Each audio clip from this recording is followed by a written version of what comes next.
What if I told you that 1400 years ago, a book described 7 layers of the universe? What if this ancient text mentioned things about space that scientists are only now beginning to understand? Today, we're diving deep into one of Islam's most fascinating concepts, the 7 skies. And trust me, what you're about to discover will change how you see the universe forever. The 7 skies, or 7 heavens in Islam, isn't just a religious concept. It's a complete cosmological framework that has guided 1.8 billion Muslims for over 14 centuries. But here's what's incredible. Modern astronomy is revealing things about our universe that seem to align with these ancient descriptions. So, what exactly are these 7 skies? And why should you care about this Islamic perspective on the cosmos? Let's start with the source. The Quran directly mentions the 7 heavens multiple times. One of the clearest verses states, "It is Allah who created 7 heavens and of the earth, the like of them." But here's where it gets interesting. The Arabic word used is samawat, which can mean skies, heavens, or even dimensions. The Quran describes these as layers, one above the other, each one vast and complete. Another verse says, "We have adorned the lowest heaven with lamps," referring to stars. Think about this. 14 centuries ago, this text claimed that stars exist in the lowest layer of multiple cosmic levels.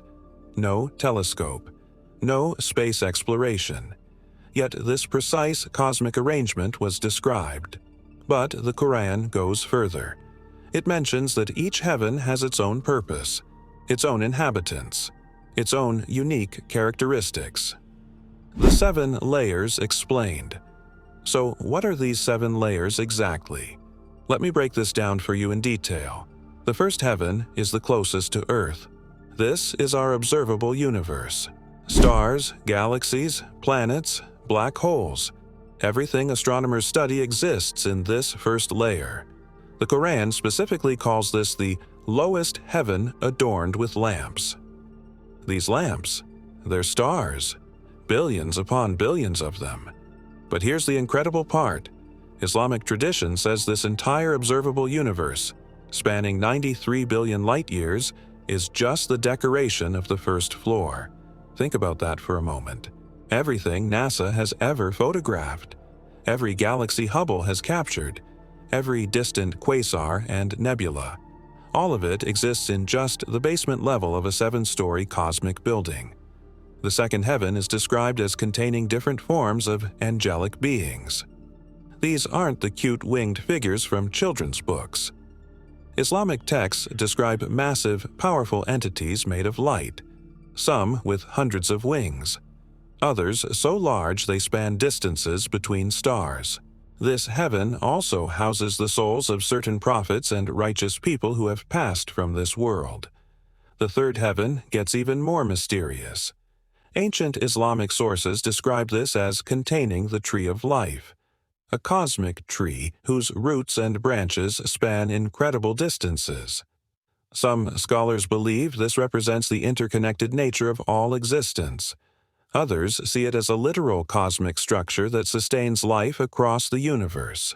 The fourth and fifth heavens are described as realms of pure spiritual energy. Here, angels worship continuously. The very fabric of these realms vibrates with divine praise. Time works differently here. What feels like centuries to us might be moments in these elevated dimensions. The sixth heaven is called the realm of divine knowledge. This is where the records of all human deeds are kept. Every thought, every action, every intention, all recorded in what Islamic tradition calls the preserved tablet. Some modern Muslims wonder if this could be related to quantum mechanics, the idea that information is never truly destroyed in the universe. The seventh heaven represents the boundary of creation itself. Beyond this lies the throne of Allah. But even this 7th layer is described as so magnificent that all the previous 6 heavens combined would appear like a small ring thrown in an endless desert. Here's what's mind-blowing about these descriptions. Each heaven doesn't just sit on top of the other like floors in a building. they interpenetrate each other. They exist in the same space but on different dimensional frequencies. Modern physics calls this parallel dimensions, or multiple universes. Islamic tradition described it 1400 years ago. But wait, there's more to this cosmic structure. The prophetic journey connection. The most detailed description of these seven skies comes from Prophet Muhammad's miraculous night journey, known as Isra and Miraj. This wasn't just a spiritual vision. Islamic tradition holds this as a literal, physical journey through the cosmos in a single night. Let me take you through exactly what happened. It started in Mecca. The angel Gabriel appeared with a mystical creature called Burak, described as faster than lightning, able to traverse cosmic distances in moments. First, they traveled to Jerusalem, to the Temple Mount, Al-Aqsa Mosque. But this was just the beginning. From Jerusalem, the real journey began, upward through the seven heavens. In the first heaven, Prophet Muhammad met Adam, but this wasn't the Adam we imagine. This was Adam in his celestial form, surrounded by countless souls, some heading toward paradise, others toward punishment. Adam appeared to be reviewing the deeds of his descendants, every human who ever lived or would live. The prophet described Adam as sometimes smiling, sometimes weeping, based on the souls he was observing. The second heaven housed Jesus and John the Baptist. Both appeared as young men, radiating pure light. What's interesting is that Islamic tradition places Jesus here before his second coming. He's waiting in the second heaven, ready to return to earth when the time comes. John the Baptist stood beside him, the prophet who prepared the way, now preparing for the final days. In the third heaven lived Joseph, the same Joseph from the Bible and Quran, the one thrown in the well by his brothers who became ruler of Egypt. But here's what's fascinating. Islamic sources say Joseph was granted beauty so intense that it had to be contained in the third heaven. His appearance was so perfect that showing it in lower realms would cause chaos among creation. The fourth heaven contained Idris, known in the Bible as Enoch, the prophet who walked with God and was taken up without experiencing death. Islamic tradition says Idris was raised to this heaven alive. He never died. He's been living in the fourth heaven for thousands of years, studying divine mysteries and cosmic sciences. The fifth heaven was Aaron's domain, Moses' brother, the first high priest, the one who could communicate with God through ritual and ceremony. Aaron appeared surrounded by countless angels, all engaged in various forms of worship. The very atmosphere of the fifth heaven pulsed with sacred energy. The sixth heaven housed Moses himself, the prophet who spoke to God directly at Mount Sinai. Moses appeared exactly as he did in life, but magnified.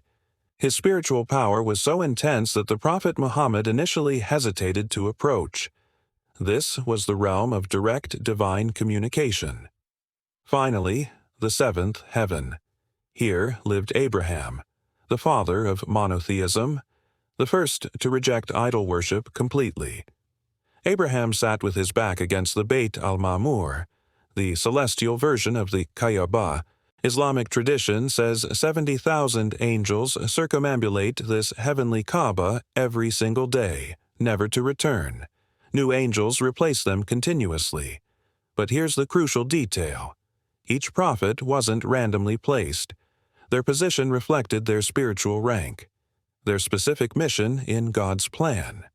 Abraham, being the father of pure monotheism, occupied the highest created realm. Moses, who received direct revelation, was in the sixth, and so on. During this journey, Prophet Muhammad received the commandment of 5 daily prayers.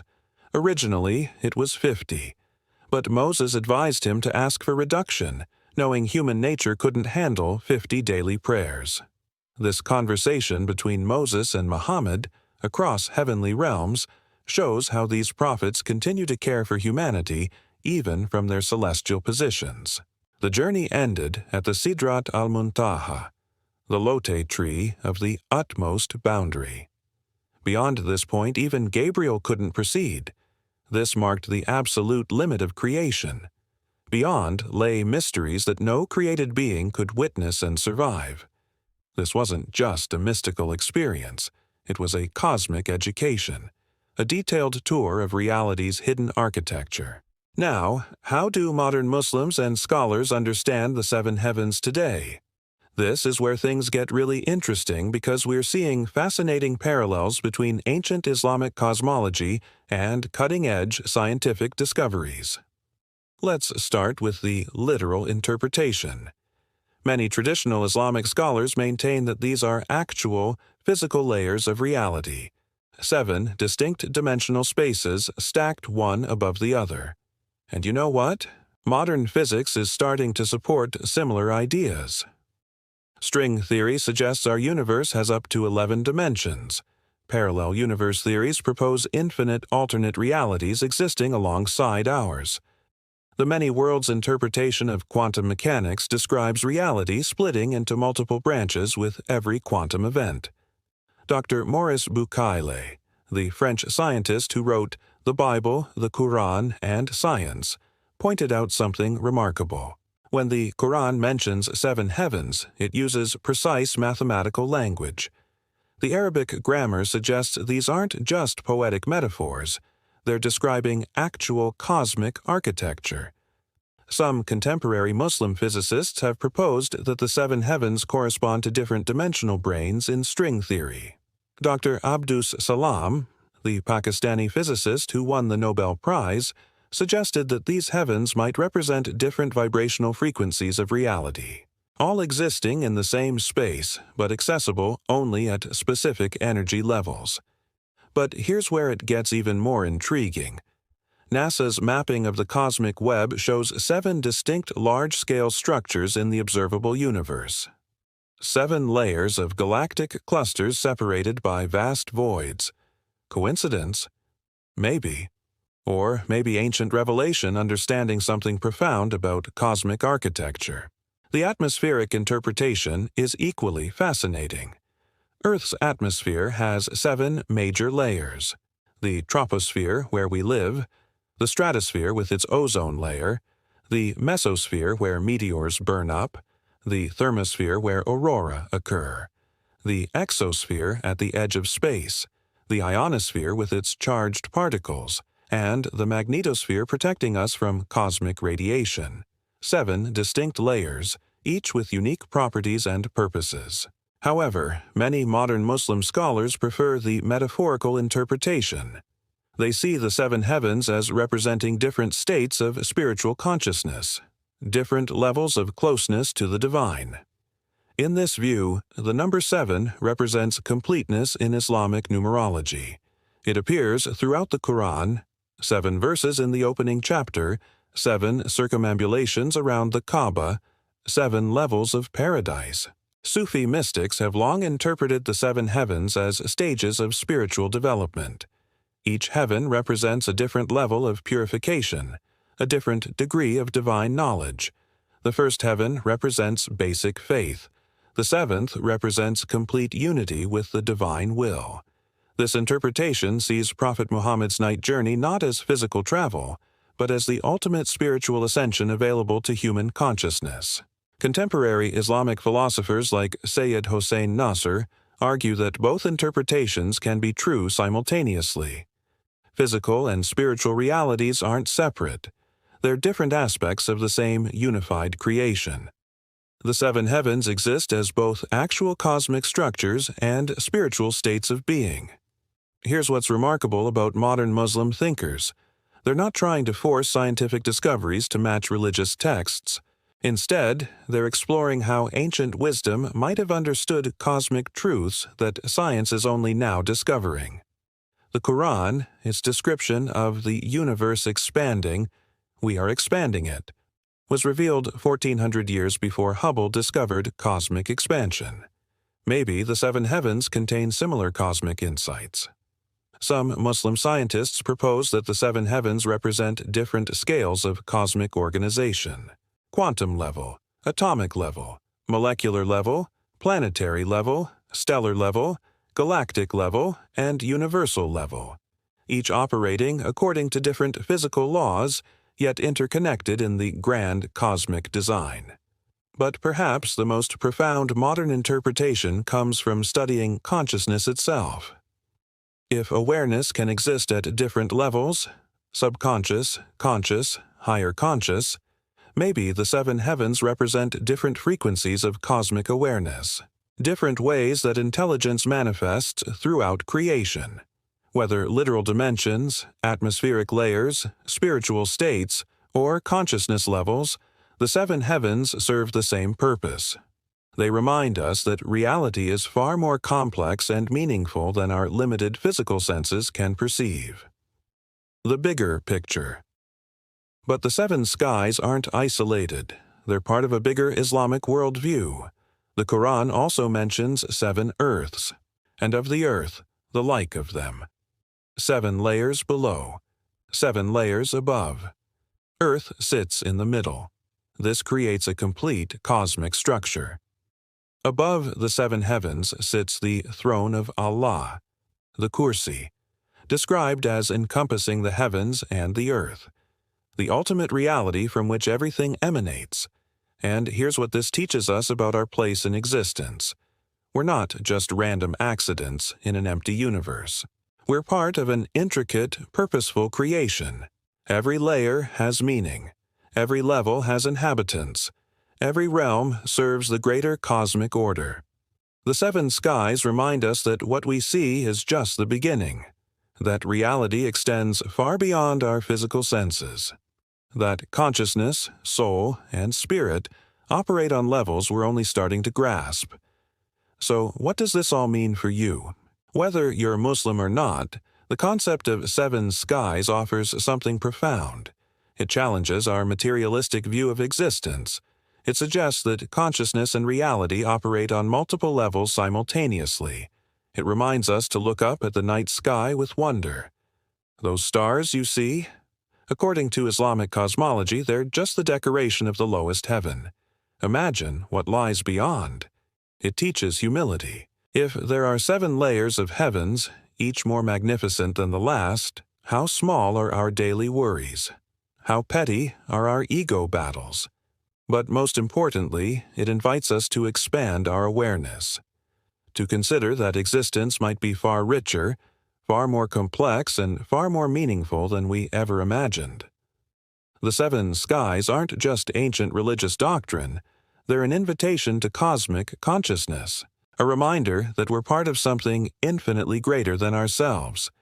The next time you look up at the stars, remember this. You might be seeing just the first floor of a 7-story cosmic building. And if that doesn't fill you with wonder, I don't know what will.